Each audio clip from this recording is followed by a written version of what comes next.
Yesaya 22. Kelancangan penduduk Yerusalem. Ucapan ilahi terhadap lembah penglihatan. Ada apa gerangan? Maka semua pendudukmu naik ke soto-soto rumah. Hai kota yang bergerak, riuh dan ribut gembira. Hai negeri yang beria-ria. Orang-orangmu yang mati terbunuh, bukanlah terbunuh oleh pedang, dan bukanlah gugur dalam peperangan. Semua panglimamu bersama-sama melarikan diri. Mereka tertawan tanpa tembakan panah. Semua orang-orang kuatmu sama-sama tertawan, biarpun mereka sudah lari jauh-jauh. Sebab itu aku berkata, buanglah mukamu terhadap aku. Biarkanlah aku menangis dalam kepahitan. Janganlah mendesak aku supaya aku terhibur mengenai kebinasaan putri bangsaku. Sebab Tuhan semesta alam telah menentukan suatu hari Ia akan menggemparkan, menginjak-injak dan mengacaukan orang. Di lembah penglihatan tembok akan dirombak, dan teriakan minta tolong sampai ke puncak gunung. Elam telah memasang tabung panah. Aram datang dengan pasukan berkereta dan berkuda, dan Kir membuka sarung perisai. Maka lembah-lembahmu yang paling indah penuh dengan kereta, dan pasukan berkuda berbaris di hadapan pintu gerbang. Dan Yehuda kehilangan perlindungan. Pada waktu itu engkau memandang kepada perlengkapan senjata di gedung hutan. Kamu melihat bahwa memang sudah banyak sekali retak-retak tembok kota Daud, dan kamu mengumpulkan air kolam bawah. Kamu menghitung rumah-rumah di Yerusalem, dan kamu merobohkan rumah-rumah untuk meneguhkan tembok. Kamu membuat tempat perkumpulan air di antara kedua tembok itu untuk menampung air dari kolam yang lama. Tetapi kamu tidak memandang kepada Dia yang membuatnya, dan tidak melihat kepada Dia yang telah sejak dahulu membentuknya. Pada waktu itu Tuhan semesta alam menyuruh orang menangis dan meratap, dengan menggundul kepala dan melilitkan kain kabung. Tetapi lihat, di tengah-tengah mereka ada kegirangan dan sukacita, membantai lembu dan menyembelih lomba, makan daging dan minum anggur, sambil berseru, marilah kita makan dan minum, sebab besok kita mati. Tetapi Tuhan semesta alam menyatakan diri dan berfirman kepadaku, sungguh kesalahanmu ini tidak akan diampuni sampai kamu mati, firman Tuhan semesta alam. Tentang Sebna dan Eliakim. Beginilah firman Tuhan semesta alam. Mari pergilah kepada kepala istana ini, kepada Sebna yang mengurus istana, dan katakan, ada apamu dan siapamu di sini? Maka engkau menggali kubur bagimu di sini. Hai yang menggali kuburnya di tempat tinggi, yang memahat kediaman baginya di bukit batu. Sesungguhnya Tuhan akan melontarkan engkau jauh-jauh, hai orang. Ia akan memegang engkau dengan kuat-kuat dan menggulung engkau keras-keras menjadi satu gulungan, dan menggulingkan engkau seperti bola ke tanah yang luas. Disitulah engkau akan mati, dan disitulah akan tinggal kereta-kereta kemuliaanmu. Hai engkau yang memalukan keluarga Tuanmu, aku akan melemparkan engkau dari jabatanmu, dan dari pangkatmu engkau akan dijatuhkan.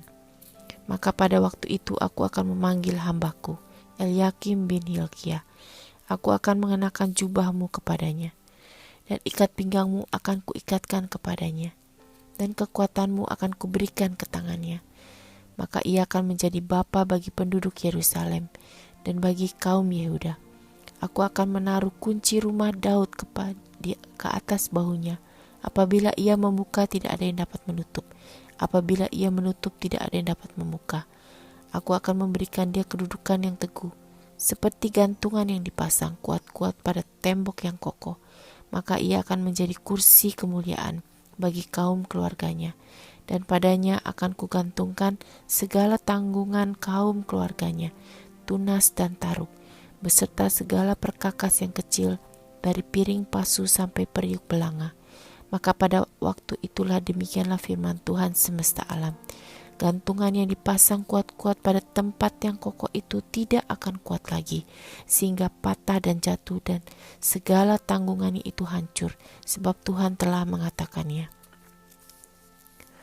Ucapan ilahi kepada Tirus dan Sidon. Ucapan ilahi kepada Tirus, merataplah hai kapal-kapal Tarsis, sebab Tirus sudah rusak. Tiada lagi rumahmu atau pangkalanmu ketika mereka masih di negeri orang Kitim. Telah dinyatakan hal itu kepada mereka. Berdiam dirilah, hai penduduk tanah pesisir, hai saudagar Sidon, suruh-suruhanmu mengarungi laut, dan berlayarlah di samudra besar.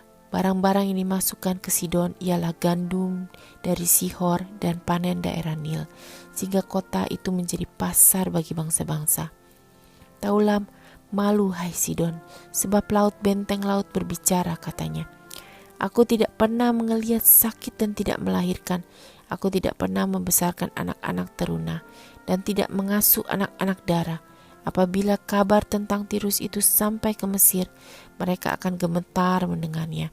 Mengungsilah ke Tarsis, merataplah hai penduduk tanah pesisir. Inikah kotamu yang beria-ria, yang asalnya dari zaman purbakala. Orangnya telah melawat ke tempat yang jauh untuk merantau ke sana. Siapakah yang memutuskan ini atas Tirus, kota yang pernah menghadiahkan mahkota, yang saudagar-saudagarnya, pembesar-pembesar dan pedagang-pedagangnya, orang-orang mulia di bumi? Tuhan semesta alam yang telah memutuskannya untuk mematahkan kesombongan, untuk menghinakan segala yang permai, dan semua orang mulia di bumi. Kerjakanlah ladangmu seperti di tepi sungai Nil, hai putri Tarsis. Sudah tidak ada lagi gulungan galangan kapal. Tuhan telah mengacungkan tangannya terhadap laut dan membuat kerajaan-kerajaan gemetar. Ia telah memberi perintah mengenai Kanaan untuk memusnahkan benteng-bentengnya, dan ia telah berfirman, engkau tidak akan beria-ria lagi, hai anak dara yang digagahi, hai putri Sidon. Bangkitlah, mengungsilah kepada orang Kitim. Di sana pun juga tidak akan ada tempat yang senang bagimu. Lihat negeri orang Kasdim, bangsa itulah yang melakukannya, bukan orang Asyur. Mereka telah menyerahkan Tirus kepada binatang-binatang gurun. Mereka telah mendirikan menara-menara pengepungan dan telah meratakan puri-puri kota itu dan membuat kota itu menjadi reruntuhan. Merataplah hai kapal-kapal Tarsis, sebab sudah dirusakkan bentengmu. Pada waktu itu Tirus akan dilupakan 70 tahun lamanya, sama dengan umur seorang raja. Sesudah lewat 70 tahun akan terjadi kepada Tirus seperti terjadi pada perempuan sundal dalam nyanyian ini. Ambillah kecapi kelilingi kota, hai sundal yang dilupakan. Petiklah baik-baik, bernyanyilah banyak-banyak, supaya engkau diingat orang. Dan sesudah lewat 70 tahun Tuhan akan memperhatikan Tirus, sehingga ia kembali mendapat upah sundalnya, dan ia akan bersundal dengan segala kerajaan yang ada di muka bumi. Labanya dan upah sundalnya akan kudus bagi Tuhan, tidak akan ditahan dan disimpan. Tetapi dengan labanya itu akan disediakan makanan yang cukup dan pakaian yang indah bagi orang-orang yang diam di hadapan Tuhan.